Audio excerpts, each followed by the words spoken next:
So language here then becomes important.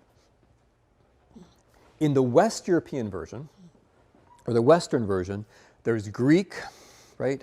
Then there's Latin, and then from Latin, you get the Romance languages, Portuguese, Romanian, French, Spanish, Italian.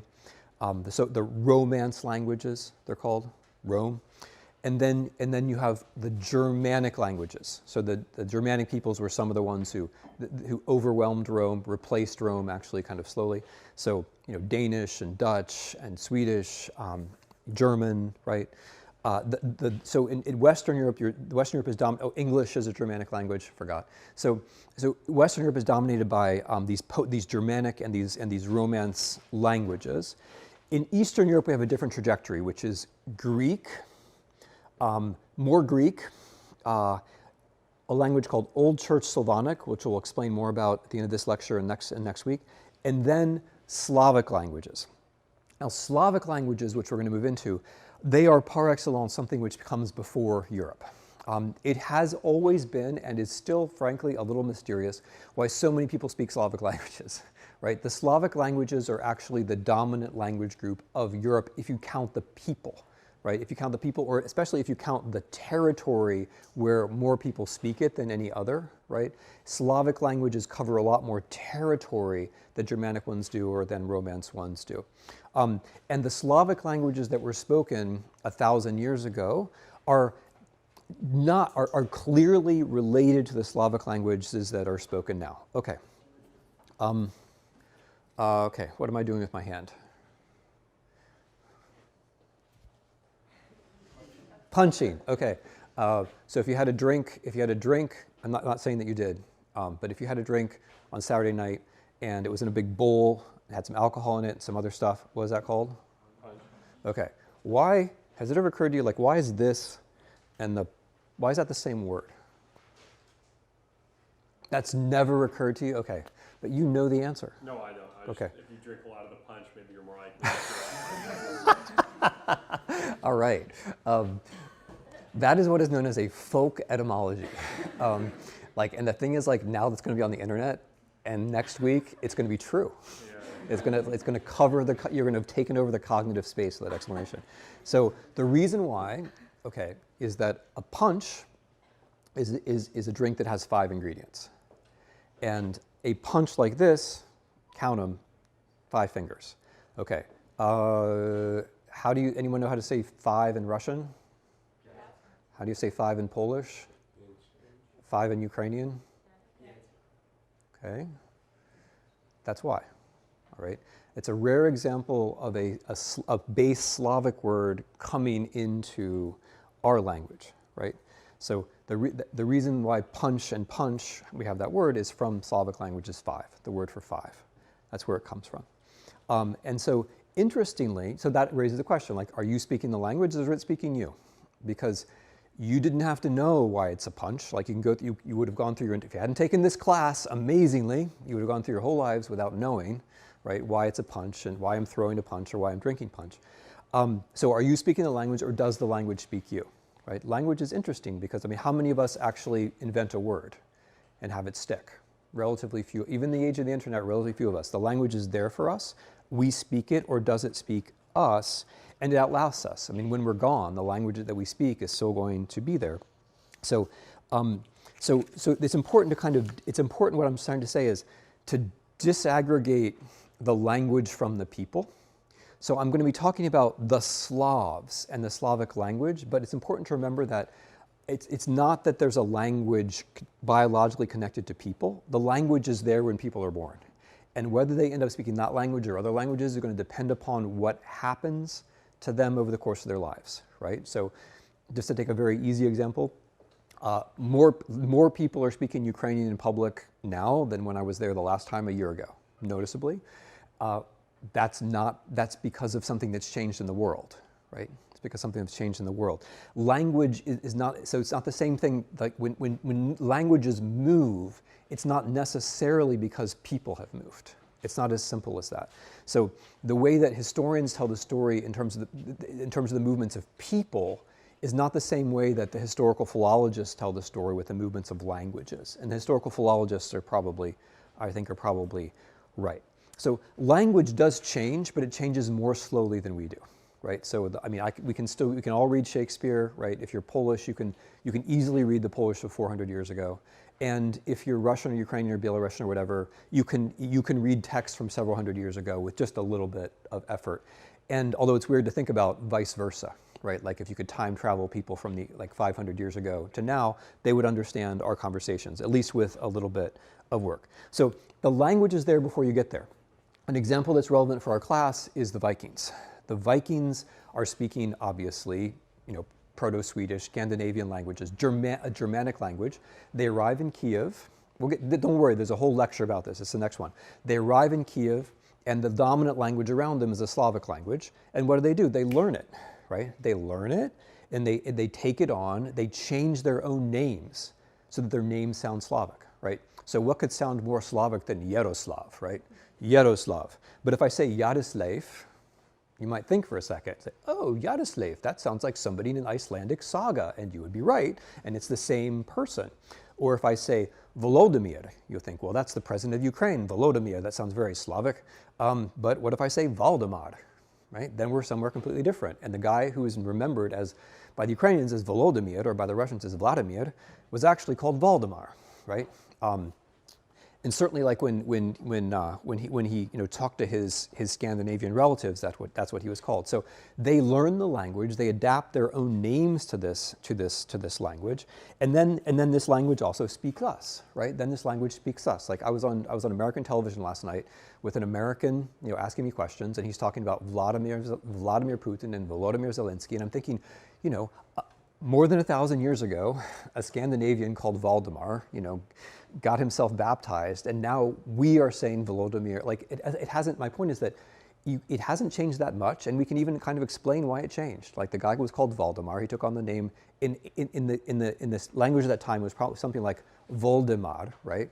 But he took on a name, and now 1,000 years later, these names are speaking through us. Okay, you get the point. So. So language is there between us, and language is helping to make us. Now, this is only possible because some institutions outside of individuals are keeping the language going, right? And we're going to talk a little about what those institutions might have been. But the big institutional change is whether there's a written language or not, and whether some institution is propagating the written language. And so a big moment of historical change for any language is when literacy comes, and that's where we're going to be edging towards. So the conversion in around 988 to Christianity is also the moment when a written language emerges on these territories. But that said, it's important that there was a Slavic language, that it was spoken, that it was not so terribly different from the Slavic languages that are spoken now. This is a continuity. This is something which was there before Kievan Rus, before any idea of Europe.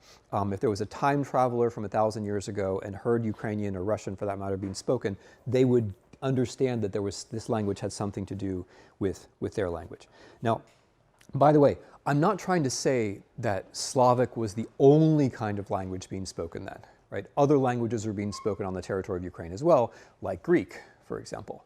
But it was the main language then, just as it is the main language now. And so here we have a very significant continuity. Okay, what was that language, and what can that language tell us about the people we're concerned with? Slavic language. So how do we call each other? When I was in Kiev, I was overhearing, as one does. It's like an important, scientific method. You listen to other people's conversations. I was listening to a couple of military officers talking about, like, one of their colleagues who's going off for training, and the first guy said, he went do Hermani, and then he corrected himself, do Nemechny, right? So what was happening there is that do Hermani is not really. That's like kind of so that's not really Ukrainian. It's kind of Russian. Do Nemechny is Ukrainian to Germany. That's what it means. Nemechina. Why is that country called that? Why is Germany called that in Slavic languages? You've taken classes before. Have you taken classes before? Okay, why is it called that? Yeah. Russian, and they Great. couldn't understand the German. Very good. Yeah. So a Niemiec or a Niemiec, it's the same in a bunch of Slavic languages, is somebody who can't hear you, can't understand you, right? So in a lot of these languages up till now, Niemi or something like that means mute or maybe deaf, someone who can't talk or who can't hear. So that tells you that there is this ancient barrier between people who speak Slavic and people who speak Germanic languages, and that line is still there, right? It's not where it always was. It's probably, I'm sure it's occurred to you. If it hasn't, it's going to stay with you for the rest of your life. Berlin isn't really a very German name, right? It's not. It's a Slavic name, right? A lot of the toponyms in what's now Germany are actually Slavic names because the line between the two languages used to be further to the west than it is now. So the way people use languages starts to tell us where they think they are, where they think they start, where they think they stop.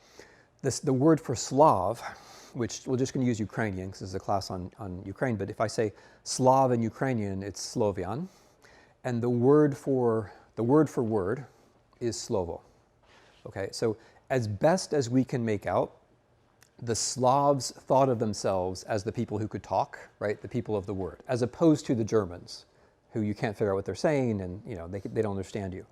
So like Sloviane, or in Polish Słowianie, these are the people who have the word. And this broader name, it survived into the nations that named themselves the latest. So like the Slovenes and the Slovaks, right? Those were the Slavs who took on national names late. And so basically they just took the name Slav as opposed to other people. Now, that word Slav for self, which means people of the word, might mean something else to other people. If you are an Arab-speaking slave trader, that word means something entirely different. Al-Saklabi means slaves. It means slaves. And that Arabic word then goes into the West through German as Sklaven and becomes the English word slave. So it's actually not a coincidence that the English word slave sounds like the word Slav that we're talking about. It's not a coincidence at all. It's historically revealing because the people that we're talking about were enslaved, right, between the Baltic and the Black Sea, usually by slavers coming from the north to the south. And so an Arabic word to describe them then comes into our language, right, with a very different meaning. It's very different to say I'm the people of the word as opposed to the people who can be enslaved. And although like with the punch thing, that's you could probably do without the word punch, but you can't really do without the word slave. And so here you have an example of how the language is speaking you and the language is carrying knowledge of something that happened as it happens in our part of the world. The language is carrying knowledge of something that happened in our part of the world 1,000 years ago or more, right? And now you know what that knowledge is. The knowledge is that the pagan Slavs that we're talking about for a long while were enslaved. They were legitimately enslaved. Why do I say legitimately? That's not a good word. It's because the monotheistic religions in general did not enslave their own people. So they might enslave other people who are believers of other monotheistic religions, but not themselves. But if you were a pagan, everyone could enslave you, right? If you were a Christian, Muslims might, and pagans might, and so on. But if you're a pagan, then everyone might enslave you, including the other pagans. And so that's an important point that raises the stakes of this whole monotheism. When we get to the conversion, it's not just that people are becoming Christian. I mean, in a way, like that's the least important thing, and it takes a while to happen. But when you join the Christian world, it means that other Christians aren't going to enslave you, and it means that you're part of a larger group. But don't worry, we'll talk more about that later.